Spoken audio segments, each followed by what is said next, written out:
कौटिल्याने सांगितले आहे की एखाद्या समारंभाच्या निमित्ताने एका अमात्याने सर्व अमात्यांना आमंत्रण द्यावे. ते एकत्र जमले म्हणजे कट चालला आहे अशी भीती प्रकट करून राजाने त्यांना तुरुंगात टाकावे. तेथे अगोदरच बंदित ठेवलेल्या कापटिक हेराने त्यांच्यापैकी ज्यांचे धन आणि मानमरात भिरावून घेतले आहेत अशांना एकेकट्याला गुप्तपणे सूचित करावे. हा राजा अन्याय्य वर्तनाचा आहे, तेव्हा आपण ह्याचा वध करून दुसऱ्या कोणाला तरी राजा करूया. इतर सर्वांना हे पसंत आहे. तुझे मत काय आहे? ही सूचना धुडकावल्यास तो शुद्ध आहे असे समजावे. ही झाली भयाची गुप्त कसोटी. त्यांच्यापैकी जे धर्माच्या कसोटीला उतरले असतील त्यांना न्यायदानाच्या व समाजकंटकांचा बंदोबस्त करण्याच्या कामावर नेमावे.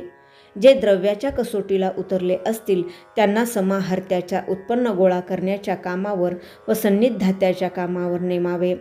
कामाच्या कसोटीला उतरतील त्यांना राजवाड्याच्या आतील आणि बाहेरील क्रीडास्थानांच्या रक्षणाच्या कामावर नेमावे आणि भयाच्या कसोटीला उतरलेल्यांची राजाच्या सन्निध होणाऱ्या कार्यांवर नेमणूक करावी.